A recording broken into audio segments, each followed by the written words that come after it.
Hi viewers, north கொரியாவில் நடக்கிற ரொம்பவும் பயங்கரமான சம்பவங்களை பற்றி தான் இந்த ஒரு வீடியோவில் பார்க்க போகிறோம். நான் சொல்ல போகிற விஷயத்த கேட்டுட்டு நம்மளாம் நார்த் கொரியாவில் பறக்கலன்னு சந்தோஷம் தாங்க படணும். நம்ம ஆறாவதா பார்க்க போகிறது prohibited of international phone calls. North கொரியாவில் இருக்கிறவங்களுக்கு இன்டர்நேஷ்னல் ஃபோன் கால்ஸ் பண்ணுறதுக்கு அலோடே கிடையாதுங்க. எவ்வளோதான் இந்த உலகத்தில் டெக்னாலஜி வளர்ந்தாலும் நார்த் கொரியா இன்னமும் ஒரு அடிமைப்படுற ஒரு பெரிய நாடாக தான் இருக்குது. அந்த ஒரு நாட்டில் எவ்வளோதான் டெக்னாலஜி வந்தாலும் இன்டர்நேஷ்னல் ஃபோன் கால் சைனீஸில் ரெடி பண்ணுற ஆப்ஸ் யூஸ் பண்ணக்கூடாதுன்னு நிறைய சட்டங்கள் இருக்குது. இப்போ உங்களுக்குள்ளெல்லாம் ஒரு கேள்வி வரும், நம்ம பேசுறதுன்னா அவங்க பார்க்க வாடா போகிறாங்க அப்படின்னு.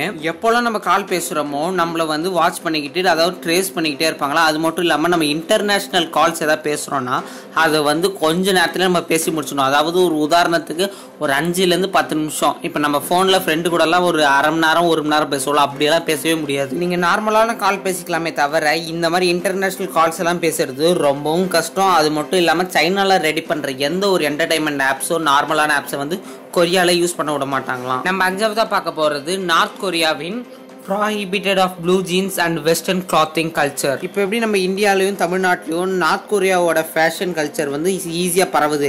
ஆனால் அதே மாதிரி நார்த் கொரியாவில் பார்த்தீங்கன்னா நம்மளோட கல்ச்சரும் வெஸ்டர்ன் கல்ச்சரும் பரவாது. இதுக்கு முக்கியமான காரணமே அங்கே இருக்கிற கிம் ஜாங் தாங்க. இவர் போடுற ரூல்ஸ் ரொம்ப வியர்டாக இருக்கும். அதனால வியரே பண்ணக்கூடாதுன்னு சொல்லி ப்ளூ ஜீன்ஸை அங்கே பேன் பண்ணி வச்சிருக்காங்க. ப்ளூ ஜீன்ஸ் ஒரு வெளிநாட்டு கல்ச்சர், அது நம்ம கொரியாவில் போடவே கூடாது அப்படின்னு சொல்லி அங்கே ஒரு ரூலே இருக்குது. அதனால பார்த்தீங்கன்னா கொரியாவில் எப்பயுமே ஃபாலோ பண்ணிட்டு வர ஃபேஷனை தான் அவங்க ஃபாலோ பண்ணணுமா. நியூ ஃபேஷன் அதாவது வெஸ்டர்ன் கல்ச்சர் மற்றும் இந்தியன் கல்ச்சரை ஃபாலோ பண்ணக்கூடாது. நம்ம 3ஆவதா பார்க்க போகிறது ரிஸ்ட்ரிக்டட் ஏர்வேஸ். அதாவது நார்த் கொரியாவில் பார்த்தீங்கன்னா நெட்ஃப்ளிக்ஸு அப்புறம் HBO நவ்ன்ற சேனல்ஸ்லாம் வரவே வராது.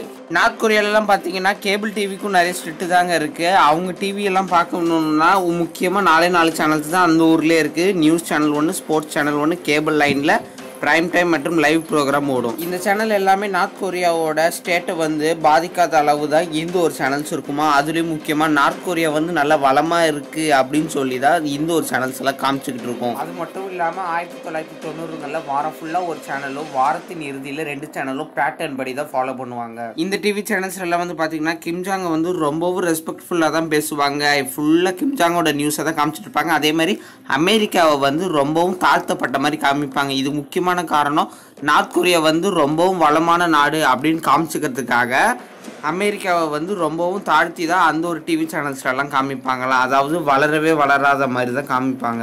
நீங்களாம் நினைக்கலாம் இதெல்லாம் கிம் ஜாங் தான் ரொம்பவும் கொடுமையான சட்டம் போடுறாருன்னு. இவர் மட்டும் இல்லைங்க, இவரோட தாத்தா கிம் இல் அப்படின்ற இவரும் தாங்க அதிகமான ஒரு கொடுமையான சட்டத்தை போட்டுட்டு அதை இம்ப்ளிமெண்ட் பண்ணிக்கிட்டு இருந்தாரு. நம்ம 4ஆவதா பார்க்க போகிறது K-pop. அதாவது நார்த் கொரியாவில் பார்த்தீங்கன்னா ஒரு கலை நிகழ்ச்சியில் ரொம்பவும் பிரம்மாண்டமும் ஃபேமஸாக இருக்கிறது இந்த ஒரு K-pop தாங்க. பாட்டு பாடிக்கிட்டே இதில் டான்ஸ் ஆடுவாங்க. அதிகமாக நீங்கள் BTSயும் பார்க்கலாம். BTS ஒரு பாய்ஸ் குரூப்பாக இருப்பாங்க. ஆனால் கிம் ஜாங்க்கு அதிகமாக பிடிச்சது இந்த ஒரு கேர்ள்ஸ் குரூப் தான். கிம் ஜாங்க்கு மாடர்ன் ட்ரெண்டான வெஸ்டர்ன் கல்ச்சர் எதுவுமே பிடிக்காது. ஆனால் இந்த ஒரு சாங் மாடர்ன் கல்ச்சராகவும் ஆனால் அதே சமயம் நார்த் கொரியாவோட சில ரூல்ஸ் எல்லாமும் பாதிக்கப்படாத மாதிரி இருக்கிறதுனால தான் இந்த ஒரு சாங்க்கு அவர் உத்தரவிட்டு இதை நடத்தலாம் அப்படின்னு சொல்றாரு. நம்ம 3ஆவதா பார்க்க போறது நார்த் கொரியாவோட ஃபேக் வில்லேஜ். இந்த ஒரு ஃபேக் வில்லேஜ் பார்த்தீங்கன்னா border of North and South கொரியாவுக்கு நடுவில் இருக்கு. அதாவது 1950 காலகட்டத்தில் ஒரு பெரிய வார் நடந்திருக்கு. அதுக்கப்புறமா ஒரு நார்த் கொரியா ஒரு பெரிய பஃபர் ஜோனை உருவாக்குறாங்க. இந்த ஒரு ஜோன் டீமிலிட்டரைஸ்டு ஜோன். அதுவும் இல்லாமல் 4 கிலோமீட்டர் வைட் ஆங்கிள் இருக்குமா. இந்த ஒரு வில்லேஜ்ல பார்த்தீங்கன்னா ரொம்பவும் அமைதியா இருக்கு. இது ஒரு ஃப்ரீடமான வில்லேஜ். இது யாருக்கும் அதாவது நார்த் கொரியாவில் இருக்கிறவங்களுக்கும் இவங்களுக்கும் சம்மந்தமே இல்லாத மாதிரி அவ்வளவும் சந்தோஷமா இருக்கிறாங்க அப்படின்னு சொல்றாங்க. ஆனால் கிம் ஜாங்குக்கு மட்டும்தான் தெரியும் எந்த ஒரு வில்லேஜ் முழுக்க கண்காணிப்புக்காக வைக்கப்பட்ட ஒரு வில்லேஜ்னு. இங்கே பார்த்தீங்கன்னா நார்மலான பள்ளிக்கூடங்கள், ஹாஸ்பிட்டல்ஸ் மற்றும் 200 வீடுகள் இருக்கு. இது ஒரு அமைதியான வில்லேஜ் அப்படின்றாங்க. இதில் இருக்கிறதுக்கே ரொம்ப சந்தோஷமாக இருக்குன்றாங்க.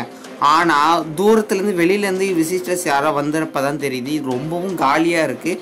அதாவது இந்த இடத்துல யாருமே ஒரு சின்ன ஒரு மனுஷன் கூட இல்லை. இது ஃபுல்லாக ஏதோ மிலிட்ரி இவங்களை கண்காணிப்பு.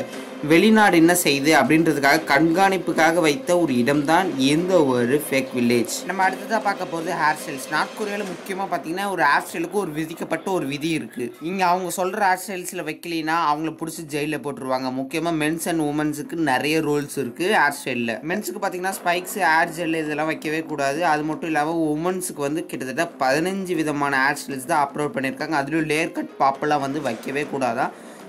அடுத்து உமன்ஸ்க்கெலாம் பார்த்தீங்கன்னா மேரேஜ் ஆனவங்களுக்கு ஷார்ட் ஹேரும் அன்மேரிட் ஆனவங்களுக்கு லாங் ஹேரும் தான் வைக்கணுமா.